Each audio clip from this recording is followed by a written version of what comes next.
your daily dose of sports and fun. This is the Morning Drive Podcast from Double T 97.3, presented by Cantex Roofing and Construction. I'm Mike Hebert, owner of Cantex Roofing and Construction. Every day is game day, and we'll get it right when it comes to your roofing, construction, windows, and mirrors. Call Cantex Roofing and Construction today. Together, we are one serving you. Jamie Lent and Jeff McGuire. I'm Chuck Heinz. Jamie, I had completely forgotten all about this until I was out last night and I looked up at the screen, and there was a basketball game going on, college basketball. It was the semifinals of the NIT last night. UC Irvine beat North Texas 69-67. And then in the other game, Chattanooga defeated Loyola Chicago 80-73. Okay. So it just totally escaped me that that was still going on.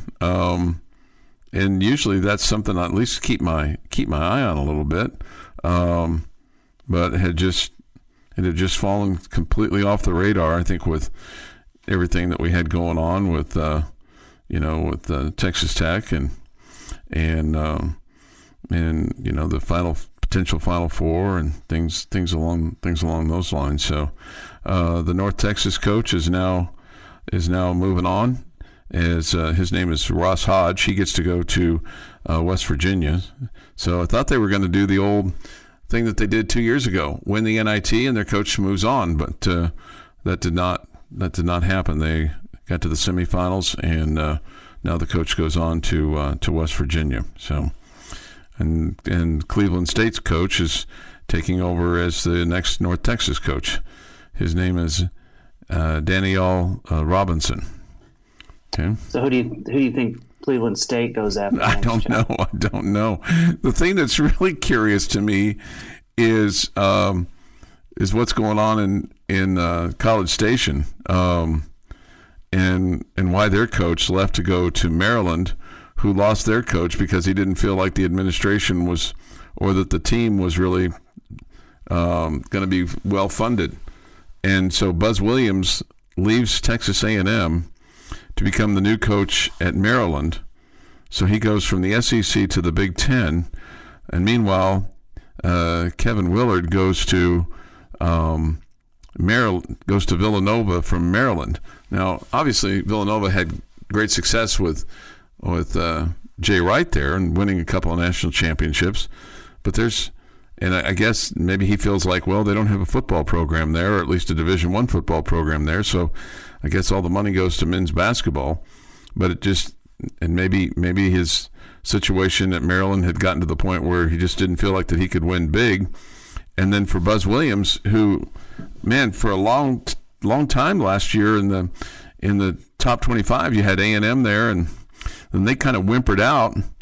And I guess the A&M people, I think they kind of gave him a little encouragement to leave, which is stunning because, he's kind of righted that ship and got them back into the NCAA basketball tournament. Each of the last 3 years at Texas A&M, they didn't go very far, but A&M's not really known as a school that has traditionally gone very far. I mean, they have it at times. So now guess who the name is for Texas A&M? I guess Graham McCasland. Nope, I don't think so. I don't think he would leave for that job. But. Yeah, I think it's the guy in Oxford, Mississippi, who probably looks at that A&M situation and says they got a lot of money down there in College Station, and it's Texas and it's close to home, and I've proven I can win in Oxford, so I should be able to get them over the hump in College Station. So I think Chris Beard will be a major candidate for that job, I would think. So Chris Beard's trying to pull a Gavin Cash, play for all three of the major universities in Texas. Yeah, I think so, Coach. Yeah. Yeah. Would not surprise me. No, I don't disagree with you, Chuck. It's just crazy how the world of sports has changed. Yeah, no question. And Maryland, again, they've had success there. They won a national title in 2002, but that's been 23 years. And you know what's crazy to me, and somebody pointed this out, one of the broadcasters pointed this out, I think over the weekend on Double T 97.3 as I was tooling around town.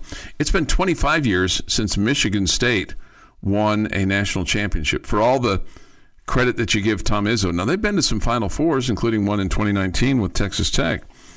And I'm not saying he's a bad coach or anything like that, but, I mean, for all the platitudes that Tom Izzo seems to get, and a lot of them deservedly so, it's been 25. It just speaks to how hard it is to win.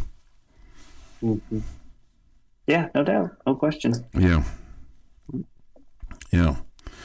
So somebody wants to know, didn't Buzz Williams come to A&M from Maryland? No, that's not correct. He was at Marquette, and he was also at Virginia Tech. So he's had a couple different stops, but he was at Virginia Tech from 2014 to 2019, and then left there to go to A&M. But he was also, I believe, at Marquette. If memory serves me correct. So, at any rate, I thought the interesting thing is potentially, if you're interested in it, is Chris Beard going to Texas A&M, and how would that fly? So, yeah, Buzz Williams was at Marquette from 08 to 14, and Williams was at Texas A&M for a couple of years as an assistant before he took a head coaching job at New Orleans, et cetera, et cetera, et cetera. So, well, hey, how about the Rangers getting a? This is early on to have a complete game, Jamie. It seems like it's the first complete game of the Major League season by a pitcher, and the Rangers won 1-0. You just don't see that very often anymore. Yeah, you do not. But clearly, he was throwing really well last night, so they just let him keep rolling, right? And usually, you see, Major League teams will wait a little bit longer into the season before they let a guy pitch that long, just partly because of, he's more stretched out as the years goes along. It's warmer, all those things. That arm can handle it better, but I guess he was just dominating so much last night that there was no need to make a change. He gave up 4 hits. He struck out 8. He threw 99 pitches, Jamie, and 70 of them were strikes. Yeah, that's impressive. So both those numbers are impressive, right? 99 pitches over 9 innings, and then 70 of those being strikes. So, man, that's good news. Nathan Eovaldi, he had it going last night. The Morning Drive podcast from Double T 97.3 is presented by Cantex Roofing and Construction. Time for this day in sports history. Today is April the 2nd, 2025. Here is Jeff McGuire with this day in sports history. Starting in 1962, Ramey Branson survives 7 walks and 2 wild pitches for the Red Raiders for his second ever no-hitter. It was a 2-0 home win over Eastern New Mexico. Well, how about that? 1969, Toronto center Forbes Kennedy sets a Stanley Cup playoff record for the most penalties in one game with 8, as the Maple Leafs crashed 10-0 to the Bruins in Boston. Boston's first NHL playoff victory in 10 years. 1976, Oakland Athletics trade 2 key members from their recent World Series championship team, sending outfielder Reggie Jackson and pitcher Ken Holtzman to the Baltimore Orioles in exchange for Don Baylor and pitchers Mike Torres and Paul Mitchell. I think that was a 1-year deal for Reggie in Baltimore. 1985, NCAA Tournament Rules Committee adopts a 45-second shot clock for men's basketball to begin with the 86 season in an effort to eliminate stalling. There's no question that took place in those days. No question. And, people around here who saw him play his college days, and I'm not going to say there was one of him at every school, but, I mean, he was among those that they go, man, I wonder how many points Bubba Jennings would have scored if the 3-point play 3-point shot had been available for him as well during his time period, because Bubba could light it up. But the Red Raiders like to. I'm sure we're among those teams that like to kind of stall it out a little bit too. Funny you should mention that. On this day in 1986, the NCAA Basketball Rules Committee votes to adopt the 3-point shot beginning in the 86-87 season. Sets college distance at 19 feet 9 inches compared to the 21 feet in the National Basketball Association. And they would move that back over a test of time. 2006, Kyle Martin hits his third home run in 2 games, and freshman Roger Kaczynski drives in 4 as Texas Tech upsets number 24 Baylor 14-1. Kieschnick. I took a shot. And in 2010, Jamadri Magruder gets 4 hits, scores 4 runs, including a home run, and steals a base as Texas Tech uses a 7-run third inning to beat Kansas State 13-4. That was among the highlights of that year. There weren't very many. It is National Love Your Produce Manager Day, so go buy some fruit and vegetables. Do you even know who your produce manager is at your store? No. Jamie?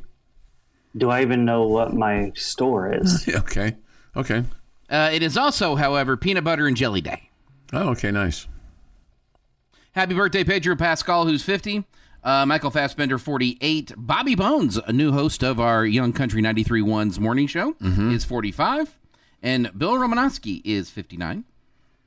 And on this day, 1982, Argentina invades the Falkland Islands, a British colony since 1892 and British possession since 1833. Argentine amphibious forces rapidly overcame the small garrison of British Marines at the town of Stanley on the East Falklands, and then the next day seized the dependent territories of South Georgia and the South Sandwich Group. The 1800 Falk Islanders. That's harder to say than they think it is. Mostly English-speaking sheep farmers awaited the British response. The sheep farmers. And it was coming. And we'll get to that later on this day in sports history. It's just the English sports. Hey, what year was the no-hitter again for Texas Tech? 1962. 1962. We get this, Jamie, off the Yates Flooring Center chat line. My late father-in-law caught that game. Oh, that's very cool. Yeah, that's pretty cool. Yeah, very cool. Happy to hear about Tech baseball doing well, even if it was over 3 decades ago. I mean, and here is a thought, and don't think this is crazy, although it probably is, because he had a lot of success there, and he had people that really liked him there, but it's probably too far down the road for him. The Aggies could go hire Billy Gillispie. I mean, I think they could. I think if you were to ask Billy Gillispie his coaching regret, it might be leaving A&M for Kentucky. But I mean, if you're at A&M and you get a chance to go coach at Kentucky, it's kind of one of those deals you got to go do it, right? Yeah, probably so. Probably so. At that time, when you feel like he was ascending in that direction. Mm-hmm. Yeah. No. And it seemed like it seemed like it was a home run hire, just like it felt like a home run hire here, but it wasn't a home run hire. Yeah. Jamie, any April Fool pranks, hijinks with the Texas Tech baseball team yesterday? I don't know the answer to that, Chuck. I really wasn't around the team at all yesterday. I apologize to you, Jamie. Yesterday, after you exited, I let my guard down and I got yesterday on this here program. Why are you apologizing to me? Well, because I feel like that I should have had a better grasp of things, I should have been less gullible, and I feel like that I let down the 3-legged stool that is the morning drive here on Double T 97.3, you and Jeff. So felt like I should have had a better defense and should have smelled it coming. But, I showed compassion and showed sincere sympathy, and I paid for it dearly with egg on my face. So okay, all right. Well, good luck to you. You're able to bounce back. I bounced back. I came back today. It's a new day. I'll be better today. Okay. 6:52 this morning here on the morning drive. This, Jamie, will come as no surprise to you. Mercedes-Benz would like their car back from Shiloh Sanders. Seems Mr. Sanders is negligent on his car payments. Remember, he filed for bankruptcy in 2023 with more than $11 million in debt. Now, keep in mind, not that his dad has to pay for him or that his dad is responsible for his debts, but his dad just, collected a pretty good payday from the University of Colorado, his employer. Shiloh Sanders, the son of the coach, is past due of $6,877 on his monthly payments to Mercedes from December through February. He has an outstanding balance on his car of $97,239, of which it has a value of $97,000. The dealership would like its car back, Jamie.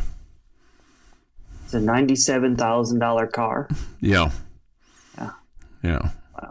It's what it's worth now.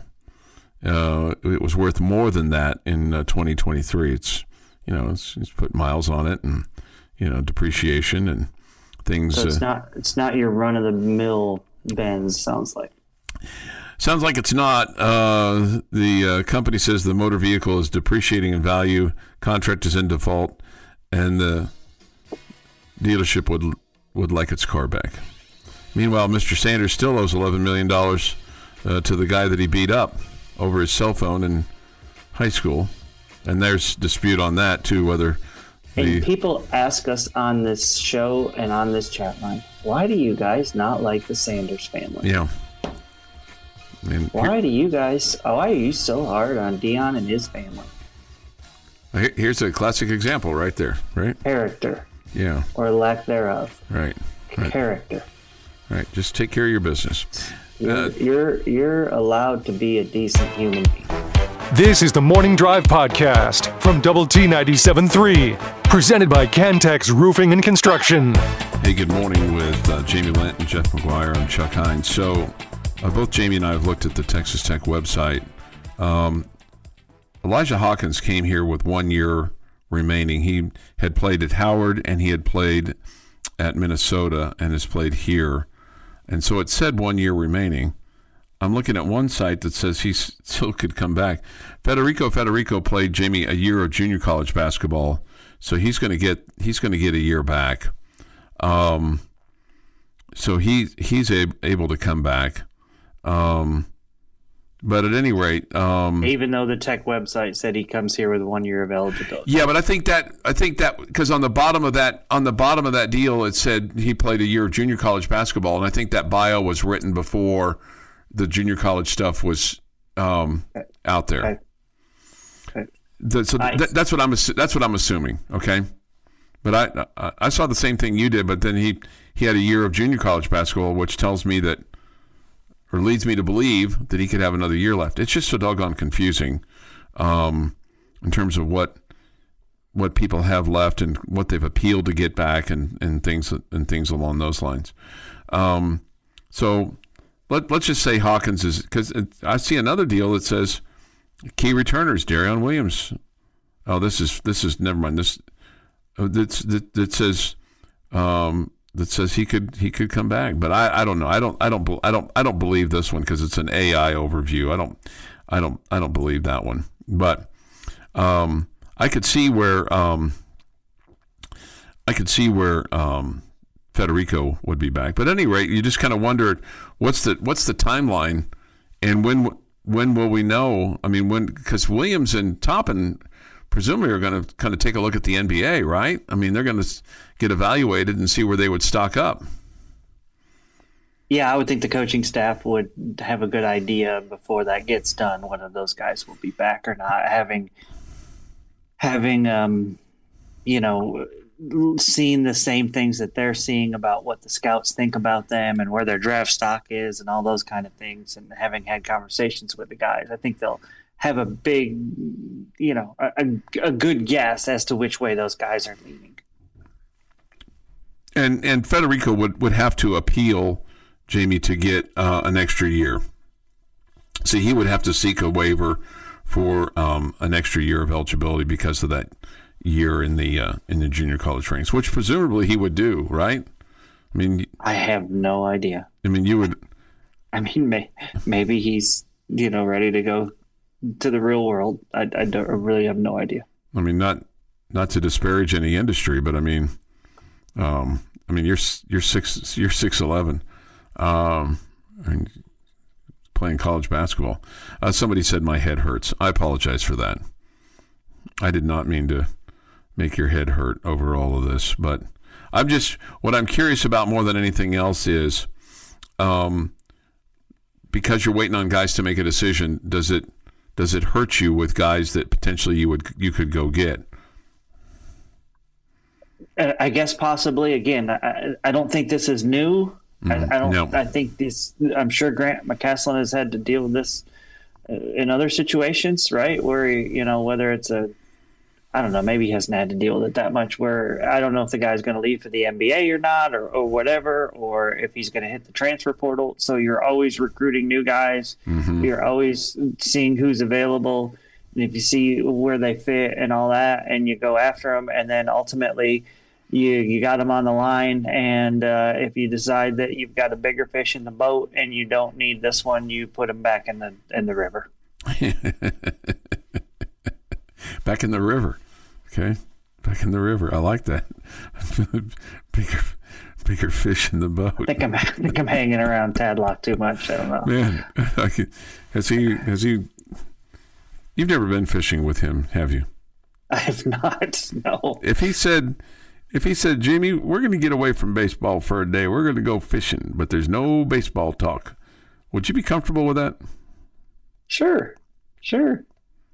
I mean, we've had plenty of conversations before that don't involve baseball. Yeah, no, but I didn't know. We're both like dads and stuff like that. Right. Yeah. Right. We talk about we talk about like football team or how the basketball team's doing. Or sure. Such and such. Yeah. There's plenty of that. Do Jeff and I come up in your conversations at all? Does Coach Tadlock ever ask about how we're doing or anything like that? No, he does not. Okay, I didn't. It's not. So was I supposed to lie there? No. I'd have been more. I'd have been more surprised if he even would acknowledge that we exist. I mean, that would have been. I'm sure he knows that both of you exist and appreciates both of you. It's just okay. Well, that's nice of him. Yeah. All right. So what's your level of concern, Grant McCasland? Somebody trying to dangle a fish hook out from him from College Station. Do you have any concern there, or is it just normal to think that, hey, because he's been successful, your coach has been successful, that it would only be natural for another school to say, hey, would you have an interest in visiting with us? Are you 100% happy there? What? Okay. What? No, my concern level is 0. Okay. I think I share that with you. What does A&M have to offer in basketball that Texas Tech does not? I think the only thing that A&M would have to offer that Texas Tech would, and presumably they may have to pony up, is they were paying Buzz Williams $4.6 million per year. Yeah. Okay. Well, I'm sure Grant McCasland's going to get a raise after this year, anyways. Mm-hmm. I can't imagine that we would let Grant McCasland leave for another $800,000 or $1 million or whatever. Yeah. That would shock me. I the think amount of money that we're pouring into. Yeah. I hate to sound like I'm his agent, but the amount of money that we're pouring into that program, why would we not be doing the same thing with the coach? According to this article on DoubleTSportsNetwork.com, a short extension bumped that number up for Grant McCasland. Originally, it was 6 years for $18 million. Now it's 6 years worth around $24 million. And the speculation is from our site is that another extension would land him in the $28 to $30 million range and keep him under contract through at least the 2030-31 season. He may make more than the head football coach at Texas Tech. You could. Yeah, I'm not sure what Joey McGuire makes, but I wouldn't guess either one of them are struggling to put food on the table. No, but I mean, and you could say without question that in his 2 years at Texas Tech, Grant McCasland has had more success on the field of play than the football team. I'm not saying one is easier than the other. I'm not saying the path is better for one than the other. I'm just saying Grant McCasland was within a couple minutes taking your team to a Final Four, and you've not played for a Big 12 championship yet on the football side. All fair.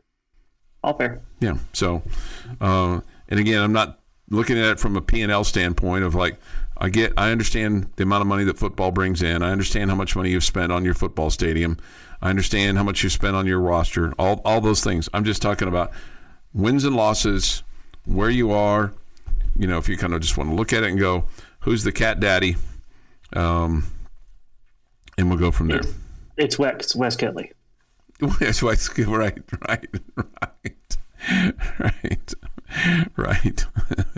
right. No question about that. 7:24 this morning here on the Morning Drive. National championship indoor and outdoor.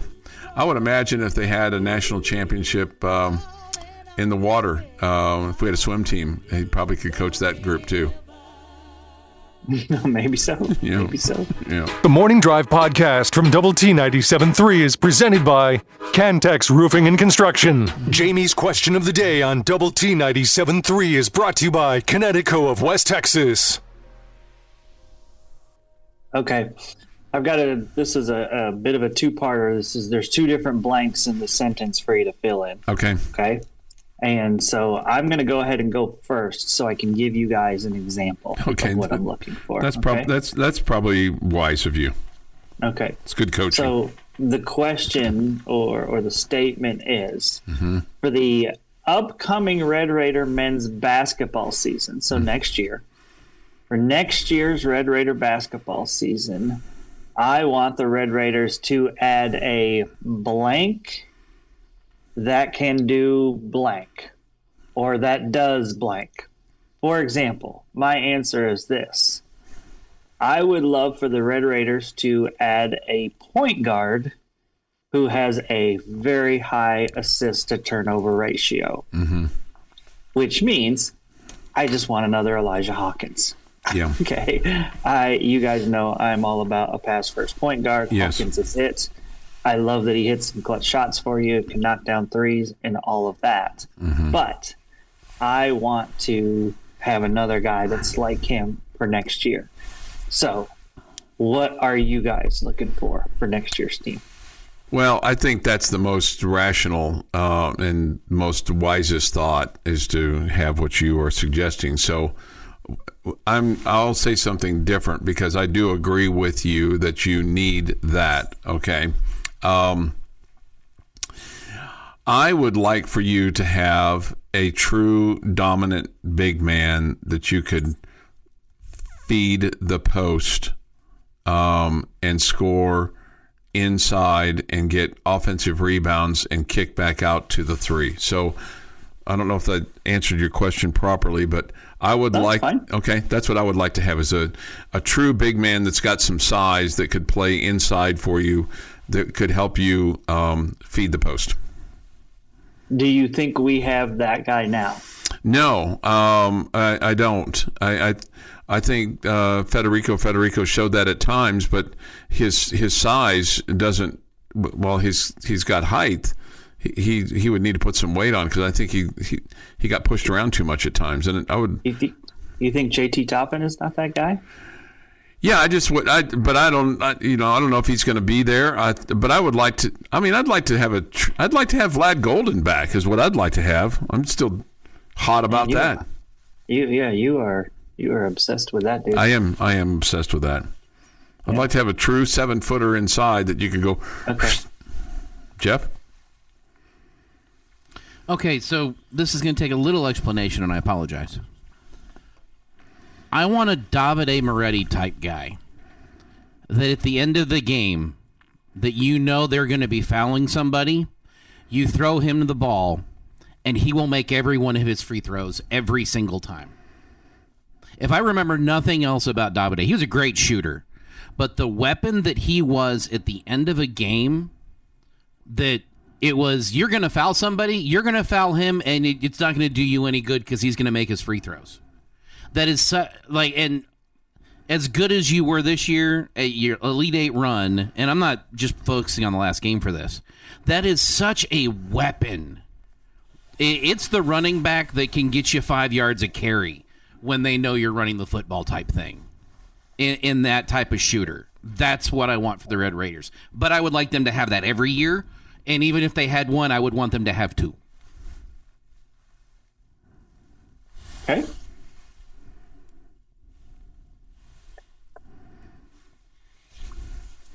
All right, so what'd you think of our assessments there, Jamie? They're fine. Okay. They're fine. I mean, you're when you say a true big man, you're not, I mean, I guess you're talking about a 5. Yeah, I'm talking about a 5. Yeah, I'm talking about a 5. Yeah, that's okay. really what I'm talking about. And you played JT Toppin at the 5 at times this year. Yeah, but you're talking about a true post. You're not talking about a power forward or whatever. No. Because Toppin is a guy that you would feed the post and get, and he got a bunch of offensive. It sounded to me like you were describing him. Yeah, no, I really would. But you're I mean, you're looking at a 5. He's not necessarily a 5. Right, but, right. Yeah, I would also love a big physical guy, whether he be a 4 or 5 in the interior. That's a rim protector, an intimidator of some sort, whatever. That's better said. Yeah. As big as Fetty was, I don't think he was necessarily an intimidator by any stretch of the imagination. Mm-hmm. So I mean, I would love that as well. So. Somebody says this: can't fathom choosing a good free throw shooter as my primary offseason acquisition. Well, I mean, you got to have more than one guy hitting free throws. Correct. And Davide was also a great shooter to go along with it. Like, the whole package. You're 6 man off the bench who can come in and hit 4 threes for you and then hand him the ball at the end of the game and end it because you're fouling him and he's making his free throws. You can't catch up because he's not missing the front end of 1-and-1s. I think we're all just a little bit free throw gun shy right now. Yeah, I think that's probably fair. Somebody says this, and I was going to talk about an additional 3-point shooter. Guys, you've got to find someone for McMillan. I mean, having somebody that can go down there and just, shoot and score. I mean, there's a lot of value there. Yeah, I'm not saying they're easy to find, but I think they're a lot easier to find than, say, for example, you're talking about your big. Mm-hmm. Or your point guard that wants to distribute the ball and penetrate the paint and kick it back out and all those kinds of things. Yeah, and I mean, again, I think Christian Anderson should slide into that role, right, as that primary 3-point shooter next year. Mm-hmm. But I mean, last year you had 2 of those guys that kind of that 2 guard, that wing position, and so you definitely want to add another one. I would agree with that. Yeah. Somebody says, "Good point, Jeff." Yeah. Blind squirrel, nut. I thought it was good. Yeah. Good point. Well, I mean, we don't always get that. We don't always get the good points. Sometimes we get pointed out for bad points. Maybe I was going to say maybe it's because we're not making good points. Well, no, we have that. We have that ability as well. Your daily dose of sports and fun. This is the Morning Drive Podcast from Double T 97.3, presented by Cantex Roofing and Construction. Jamie Lent and Jeff McGuire. I'm Chuck Heinz. We come to you this morning from the First United Bank studio. Hour from now, it's End of the Bench on 100.7 The Score. And Dan Patrick here on Double T 97.3. Ranger baseball today at 11 on Double T 97.3. They'll go for the series win against the Cincinnati Reds. Okay, and that first pitch will come your way at 11:40. High school fan zone tonight. Coaches from Friendship, Cooper, and Liberty will be here to speak with Randy Rosetta at 6 o'clock on 100.7 The Score. Baseball last night, Red Raiders fall to Oklahoma Jamie, this has been asked a couple of different times, and I think it's a ridiculous statement, but I would, since you're the one that's there every day and amongst them and around the team more so than virtually any of us, this person makes a statement because there's no question mark at the end of it, but I'm going to assume it's a question because he says, Jamie, do you think the culture of the baseball program has eroded? From the outside, it looks like that the guys are comfortable losing, which I think is a ridiculous statement, but I just wanted to know if you shared that sentiment. I don't think the culture has eroded. I think they're a team that doesn't have a ton of confidence right now. I don't want to say they're playing scared. I'm not suggesting necessarily that, but it just looks like, I mean, you see the compete is still there. Mm-hmm. Unfortunately, you keep getting behind in games, and you keep seeing the team battle back and give themselves, somewhat of a chance. But so I surely don't think that they're not trying or they're comfortable with losing. At a certain point, I think it starts to, smack around your confidence a little bit and knock you back a peg and take away some of your swagger and all that. I mean, if you're losing like this team has been losing and you haven't lost any of your swagger, you're just clueless, right? Mm-hmm. I mean, you're that you're the guy at the office that does everything wrong and then acts like you do nothing wrong, right? Yeah. So, I mean, I think the team is struggling with their confidence. I think they're down about it. I think all the things that you would expect from a team, but I don't think it has kept them from winning games, so to speak, or competing in these games. Again, the common theme here, just is that you get behind and then you try to fight back into the game and you just can't climb the mountain enough. And that's, at the beginning of the season, what we're seeing from the Red Raiders now is what we saw from the first couple of weeks of the year, where it was like dig a big hole and try to come back, but ultimately not get enough hits with runners in scoring position. And that's what we're seeing right now. I mean, if you look at anything that you did last night, you were clean defensively. You didn't give up a ton of walks.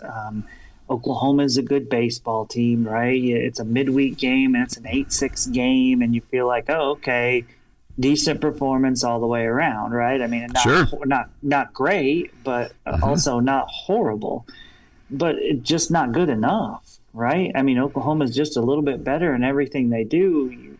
You send 5 guys to the mound and only one of them gets through the stretch without giving up at least a run. What did you end up 2 for 8 with runners in scoring position last night? Just not getting. You had opportunity in the first to put up a big crooked number, and you only got 1, and it's just not good enough. Is really what it boils down to.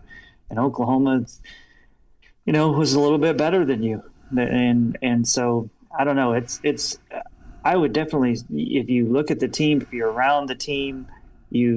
If you look at the team and you watch them play, I mean, I said it myself last night. It just didn't look like early on in the game there just wasn't a lot of life in the team, and I think that's a lack of confidence. I think that's a team that's down, that's sad, that cares, and it's not going their way. But you see the team come back after getting down 6-1. Absolutely, yeah. And you see that it's not a team that's quit. It's just not going their way.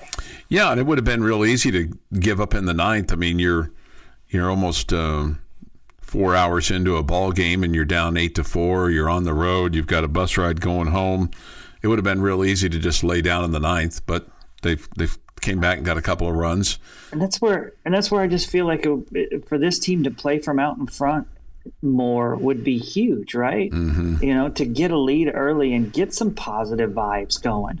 But the problem is, and you can't blame it on one side of the ball or the other, the problem is you're not getting great starting pitching, and so you're not getting off to a point where some guy's hanging 3 or 4 zeros, except for Zane Petty on Sunday, and then we know what happened in the 9th. But you're not getting that very often. So you're playing from behind, and you're also not, when given the opportunity, scoring a bunch of early runs to get yourself out in front. Yeah. And can't blame it on one side or the other. Both sides of the ball deserve some of the blame. And you may have a sense for this when I give you a couple of numbers here just from last night, just if this is a trend for the season or if you've seen this more often than not.